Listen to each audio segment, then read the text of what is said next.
We call that V. So that means that the first part of the subchapter 16.1, Doppler effect at low speeds, we're talking about the case where the velocity of the wave is a lot greater than the velocity of the observer or source of this wave. So then I kind of get why I call it the Doppler effect for light, because that's what we get when we have the Doppler effect for light, that the speed of light is very big. It's 300 million meters per second, and any movement of a source or an observer of a wave will move a lot slower. So that depends on what formulas we will apply. But first, I'm going to demonstrate what is meant by the Doppler effect. I'm going to do that with an example of sound. Could you please re-explain why you have two unequal signs? Which means it was a lot greater. Yeah, lot greater. Not just greater, but a lot greater. Something, that's a good question, so you can understand what I'm writing. A lot.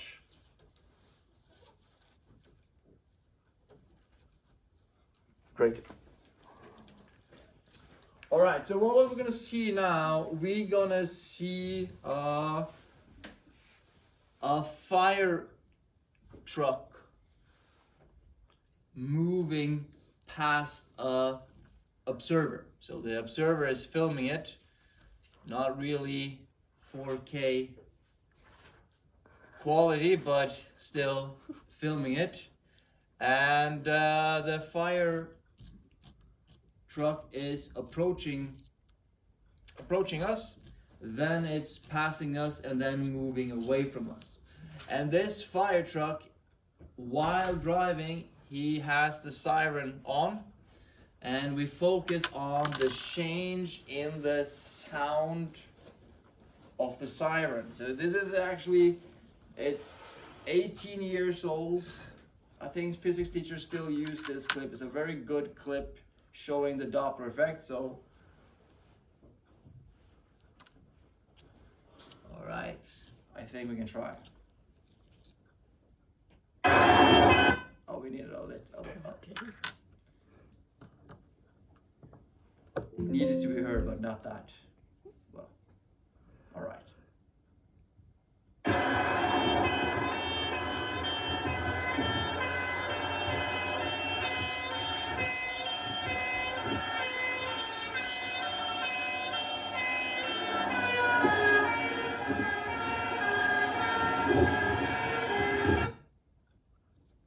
Right, let's do it one more time.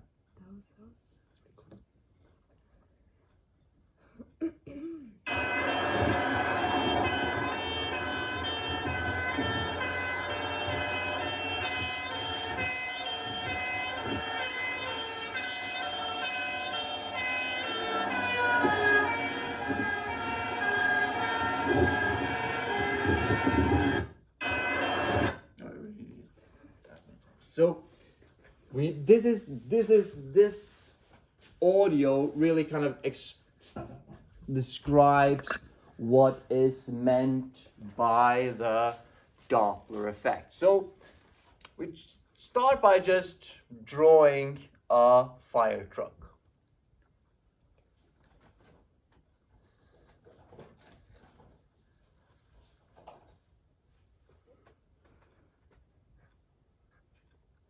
So here's a fire truck, and here's kind of the old one, kind of had the speaker on the top of on the roof, and it emits a sound wave. So now let's assume that this fire truck doesn't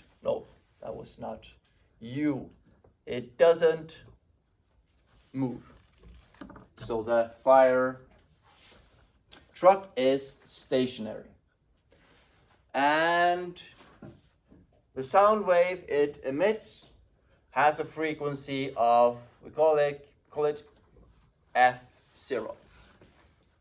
F0 will be the frequency of the sound when the source is stationary. And then we see the situation where we have the fire truck moving. And here we have an observer.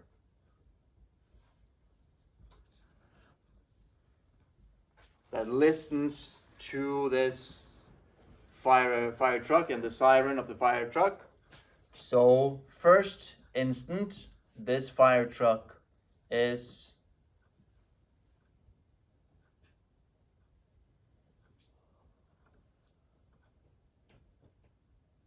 emitting sound waves. It's emitting sound waves in all directions. So we're gonna draw it like this. So it emits sound waves of F0. And then this fire truck after this is moving away from us. Still emitting sound waves, some of them going forward, some of them going backward. Not really a good diagram, but you get the point. And the first I'm kind of interested in, what do we hear? What changes from the sound when the fire truck is approaching us and when it's moving away from us? So what happened was that as the fire truck drove past us, the sound was the same, like it was like, or I don't know how to explain. It's the same, and then it crossed us and it got kind of slower. Kind of got slower. Yeah, and then like it passed, and I don't know if it got back into its original like sound, but it became slower. Yeah. That's what I think. All right, Frey? The frequency decreased. Yeah. That's kind of, so it kind of felt a bit slower. It was actually, you kind of say that it went from a high pitch note then to a lower pitched. But it was always kind of this wobbling effect also was kind of changing. That also slowed down. But one kind of description of it, that it went from a high note to a low note. Do you agree on that on watching the film? It went from a high note to a lower note. And that is determined by the frequency. So there was actually a change in frequency that changed from the truck moving towards us and then moving away from us. So there was then a frequency shift. But of course, that can somehow be misinterpreted when I explain it like that. So this is kind of like, okay, we see that the frequency of the siren changes when it approaches and to when it's leaving us. So the motion of the fire truck kind of decides how we hear the sound. So let's call the frequency heard when the fire truck is moving towards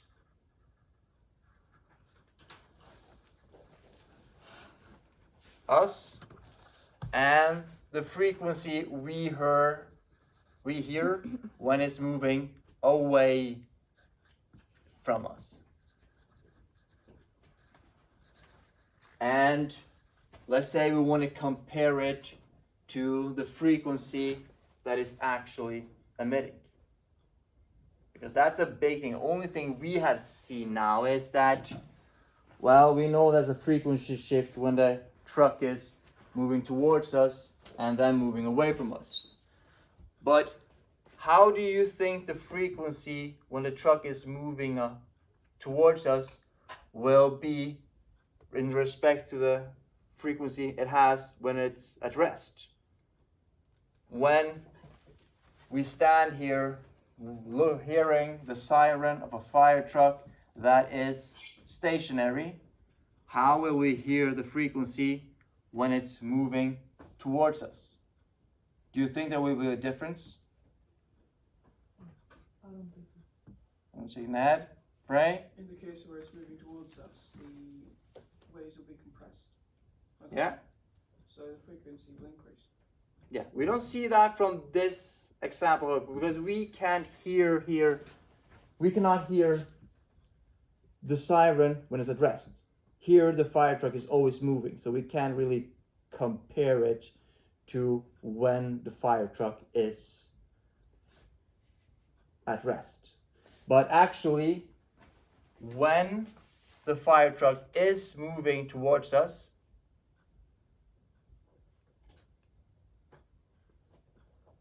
then the frequency will be bigger than it would have been if the fire truck was stationary.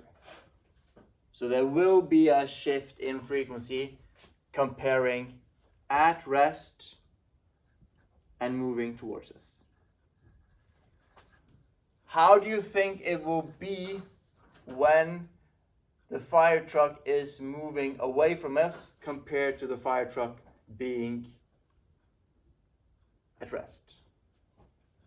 Right? Opposite. That means that the frequency moving away from us, from observer or us, will be bigger. So that is, It will be smaller. yeah. So that is kind of important about the Doppler effect. So this video kind of only helps us to understand that, okay, motion of the source has an effect on how we hear the waves it is emitting. But of course, the fire truck here is never at rest, so it doesn't really tell us what happens with the frequency when it's moving towards us compared to when it's at rest, and when it's moving away from us compared to when it is at rest. So I will try to explain that part a little more in depth before I present you with the case where we have low speed. Yep. But, oh, yeah, no, never mind. Just answer the question. So then I will do here. This is, you can record that. So let's just talk a little bit about some wording that is important. So I start with the most simple case of waves, that is when you have a stationary source and you have a stationary observer. Then a stationary source emits waves of wavelength lambda and frequency f. And if the source is stationary and the observer is stationary, the observer will hear sound with frequency f and wavelength of lambda. No change. And the waves, we have to remember that the waves, they travel with a speed that is determined by the medium. So the motion of the source doesn't really have any effect of the motion of the waves. If a fire truck is moving 30 meters per second and it's emitting sound waves, the speed of the sound waves will still be 340 meters per second.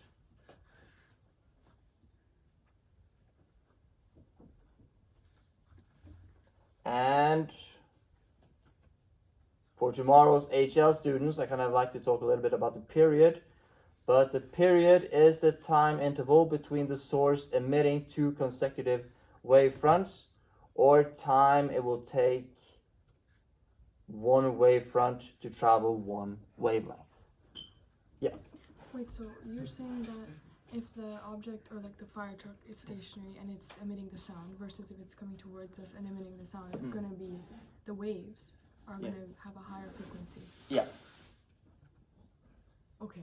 Yeah. And that's, okay, When it's moving towards us. Yeah. towards us. And then away from us, then it has something Smaller, yeah. smaller frequency. So trying to explain what's really going on here So when the that source is that moving. the meaning Yeah. of Doppler effect?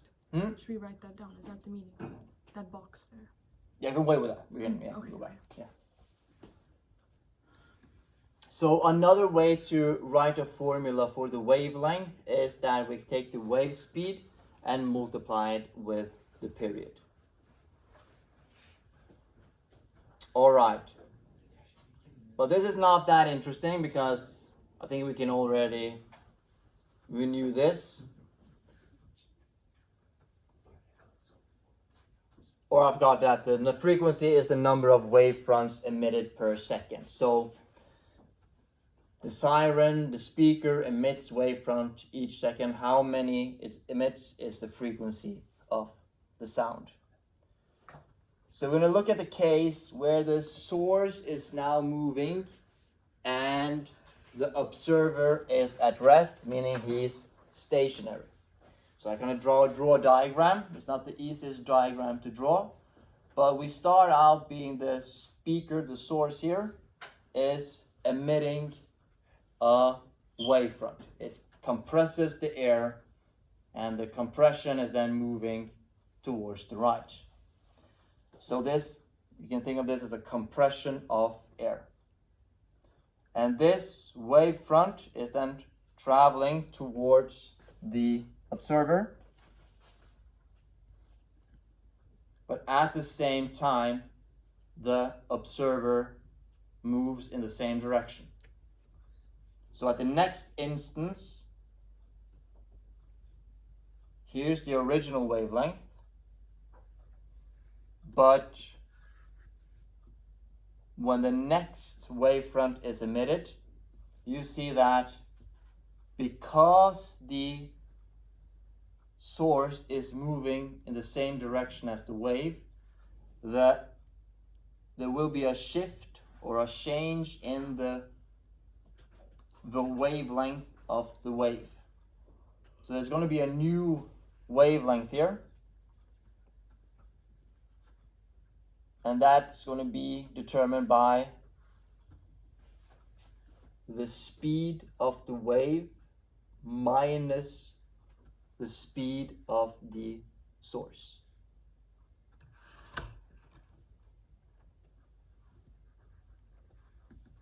So that means that this observer, he will not experience this wavelength here. He will experience this wavelength here, which is shorter.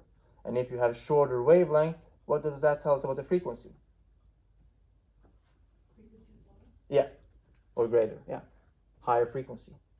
So the reason why the Doppler effect happens is because the source keeps emitting wavefronts, but it's moving in the same direction as it's emitting them. So the effective wavelength will be shorter. And shorter wavelengths mean higher frequency. So this observer, he experienced that the wavelength is not this, but this. So the crests here that approaches him comes at a higher rate than it did if the source was at rest.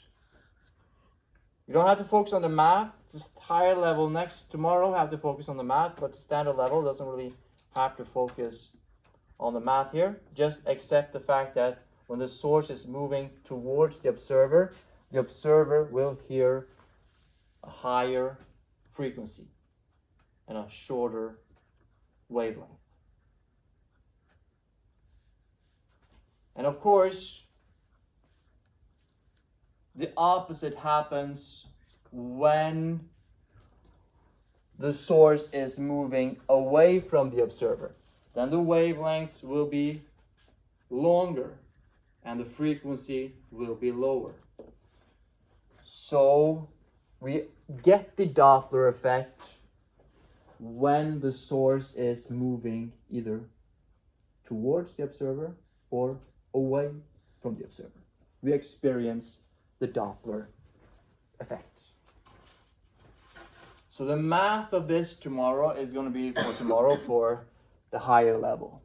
So we just have to kind of understand that this phenomenon happens when we have a stationary observer and a moving source. But, so I'm just going to fast pace through this one. I can put this up on Teams so higher level students can watch it for tomorrow if they want. But Doppler effect doesn't only happen when we have a source that is moving. We can have a source that's stationary while the observer is moving. So we're going to do a little childish activity here. So here's the source, here's the observer. And for 20 seconds, we're going to count the number of wavefronts reaching the observer. So when I start the simulation, you're going to count how many of these wavefronts reaches this observer for 20 seconds. So count internally, and let's see if we all agree on how many wavefronts reach the observer. Let's start now.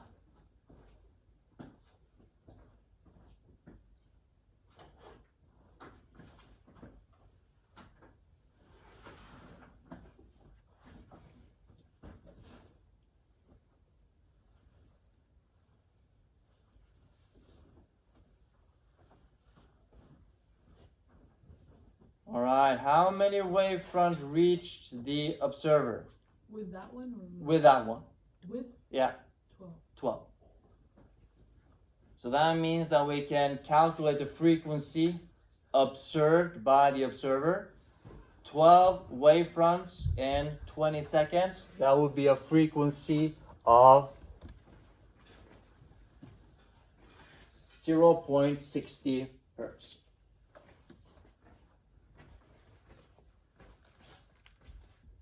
All right, so let's do this now where the source is stationary, but the observer is moving towards the source.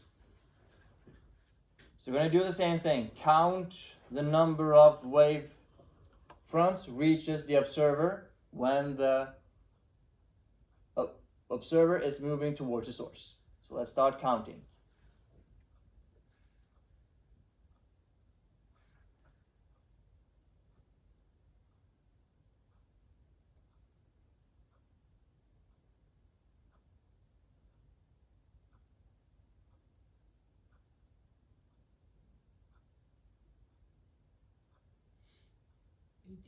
18. Meaning we get a frequency of 0.9. See, there's no change here in wavelength. The wavelength remains the same, but the frequency observed by the observer changes due to its motion relative to the source. So the nature of the Doppler effect is kind of a bit different when the source is moving or when the observer is moving. So mathematically, tomorrow we will see that the formulas are a bit different, but it has the same consequence. If the source and the observer is moving somehow towards each other, the frequency increases. if somehow there's velocity that the source and the observer is moving away from each other, the frequency decreases compared to when there's no motion between them. So tomorrow we will focus on, there's a big difference between having a source that is moving or a observer that is moving. But for standard level, the most important thing, are they moving towards each other? Frequency increases. Are they moving away from each other? Frequency decreases. Yeah. How can you know if you have? Oh wait. Oh no, I get it. Yeah. I was wondering how you could know which, if you just had an empty system or an empty box and you didn't know which one was moving towards the other, wouldn't it technically be the same for the observer either way, whether the observer is moving towards the source or the source is moving towards the observer? Wouldn't it technically be the same? Exactly. Yeah. At If you couldn't.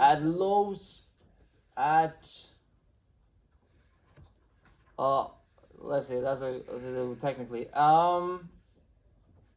When that would only be the true in the situation at low speeds.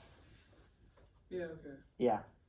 Okay. But when the speed of the sound, or the speed of the wave and the speed of the observer are kind of in relative same order of magnitude, Yeah. then there's a difference. Oh, okay. Yeah.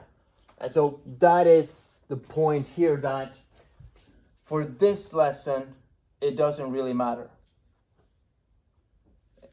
So for the formula presented today, we don't really distinguish between, are the source moving away from us or the observer is moving away from us. But when the speed of the observer or the source, the speed of the source or the observer is in relative the same order of magnitude as the wave, then there will be a difference. Yeah. I almost started talking about the theory of relativity. I'm glad I kind of dodged. It has something to do. The theory of relativity comes into it. I just didn't want to go in too much into details about that one. But SL students, SL, we focus primarily on just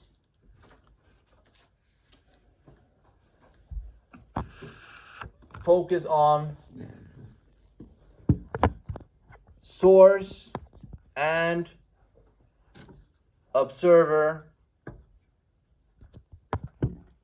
moving towards or away from us. We don't really care who is moving. We only care about if it's relative motion between them. But for tomorrow, we have to focus on who's moving. Yeah. But it's just one of them that's moving. Or both. Or both. Yeah. Okay. At the same time. That we're going to talk about. Yeah. It can just relative motion between them. And I'm not going to derive those formulas, but we talk about a change in frequency. So we take here the change in the formula you have to learn how to use is that we get a change in frequency divided with the original frequency will be approximately equal to the relative motion between the source and the observer divided with the speed of the weight. Very often that will be speed of light. Yeah, great. And lambda, surely. and also lambda. The difference in wavelength divided by the original wavelength is approximately, we're going to use it as an equality, but it is an approximation. Why is it These an two formulas here. approximation? Why is it an approximation? Because there's a more complicated formula if you don't want to use that. The approximation works very well when the speed of the source or the observer is low compared to the speed of the wave. Like for instance, a star that is moving away from us or towards us, emitting light. The speed of the star is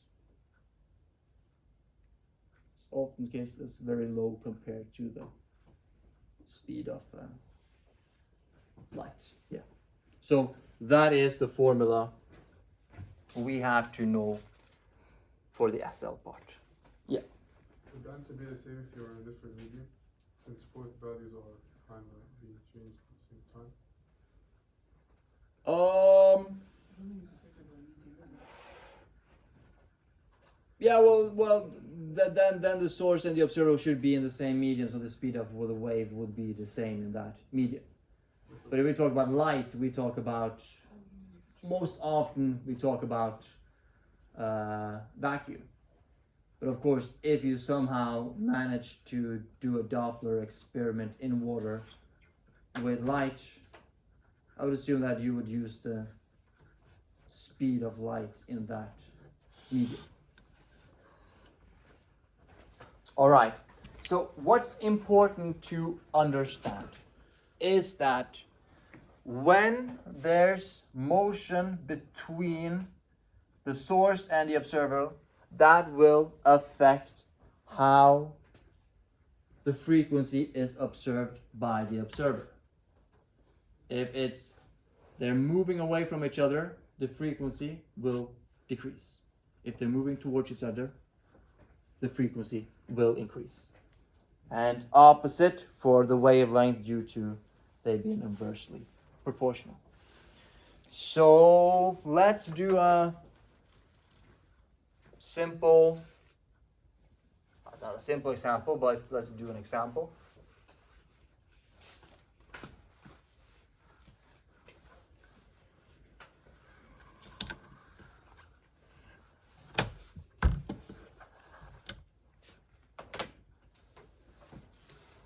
Let us assume that we have a star.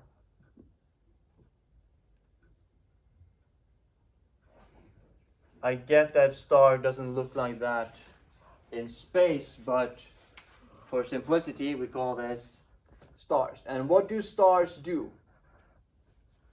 Yeah, I was gonna say emit They light. emit light. So let's say that this star emits a light of F being, let's say it's,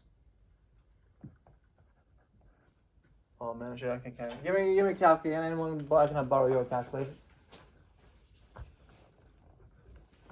Oh no, oh no. Okay. I need a calculator. I was thinking in terms of wavelength. I had to think in terms of frequency. Here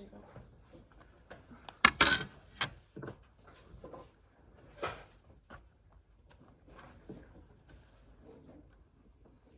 All right. Scratch that. I want to do it with. Wavelength. So it's emitting a wavelength of 400 nanometer. What is 1 nanometer? How much is that? 10 to the power negative 9. Yeah.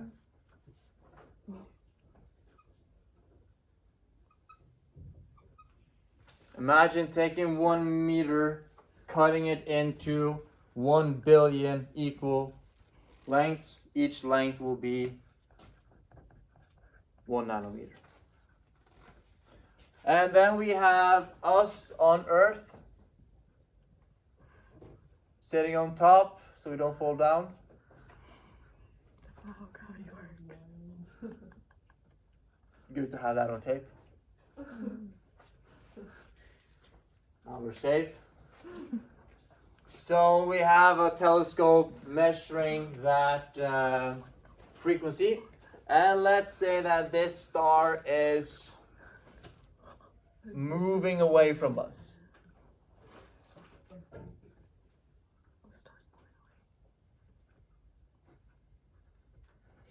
Let's say 5.0 10 times 10 to the power of 5. Let's say moving away from us at a rather high velocity. Does anyone know why most stars are moving away from us? Because the universe is expanding. Yeah. So we're going to do that in astrophysics, that sometimes a star is kind of physically actually moving away from us, and sometimes it can actually be moving towards us. But very often the motion of stars is due to actually expansion of the universe. So not really the best example of the Doppler effect, but we applied Doppler effect here. So the question is, what wavelength will we detect here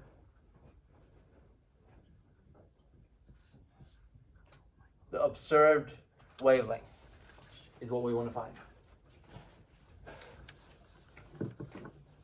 What determines the wavelength of that a star emits? Does anyone know what actually determines the wavelength that, well, a star emits a range of wavelengths, but what determines how great the wavelengths are?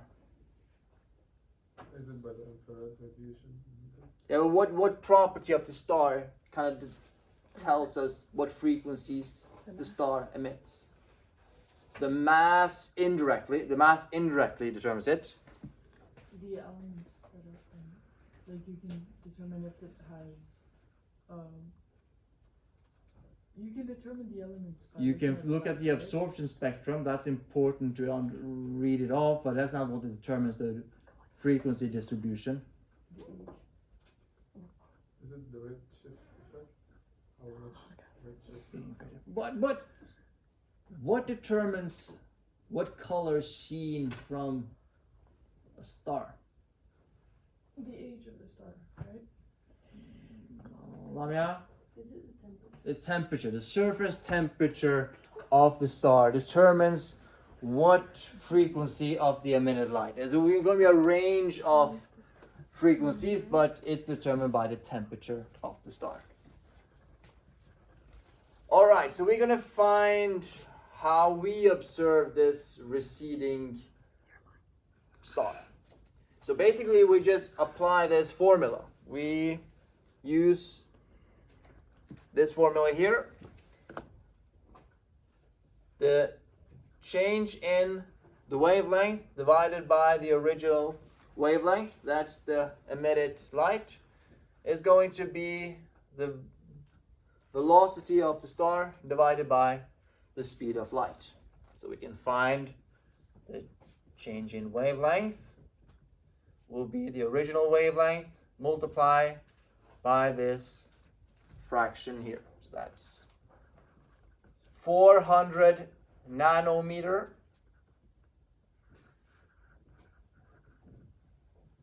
times 5.0 times 10 to the power of 5 divided by 3.0 times 10 to the power of Negative 9. Why? speed of light. 8. 8. Alright, so we calculate this. It's like going negative. So do 400 times. So the velocity is positive? Going backwards also? I will address that Okay. later. Yeah, because I'm gonna have an answer I have to interpret. Interpret.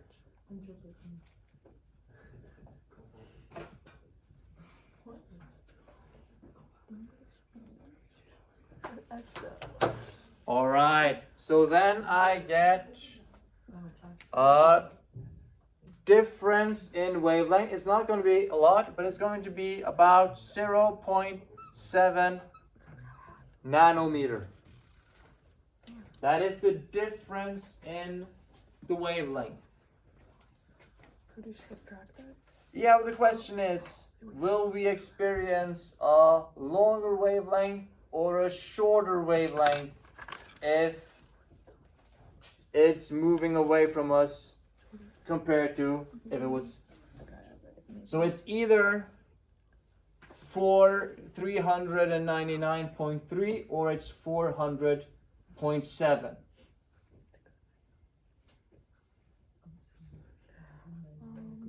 think it's gonna be. So now I write up two options here. Is it 399.3 nanometer, which is the answer, or is it 400.7 nanometer? What Is it will going from us? is Yeah, it's going away. it's going away from us? Yes. 400. No, I'm not sure. Oh yeah. I think it's No, it literally says frequency away from was smaller than original. But it's not frequency, it's wavelength. Okay, my bad. So frequency is. Okay. How many think that is this? Because you know you're so wise. How many? One think this. How many think this? We are all gonna pass. Let's go. It's moving away from us. The frequency will decrease, meaning that the wavelength will increase. Just give the class 10 minutes. Joking. We're joking. So you have to have some sort of the formula only gives us the shift in wavelength or the shift in frequency, but you have to interpret that depending on the problem. All right, I think that's enough because the standard level should only be able to apply this formula. But hopefully you understand that Doppler effect occurs when there's motion between a source and observer. It's nice to know for the standard level that they don't have to think about who's moving where or when. But it's nice to know that that does matter when the speed of the wave and the speed of the source or the observer is in the same order of magnitude. But important to understand why we get Doppler effect when only the source is moving, and why we get the Doppler effect only when the observer is moving. But for SL, this is the formula we have to know. And for tomorrow, we're going to continue with the Doppler effect. We're going to do an experiment. We're going to test the formulas to see if they works. But now you can go to the problem set, and that's already posted. And you can then start practicing on their own, because I now just realized that there are some harder examples that I didn't show you. That comes up on the problem set. Nice.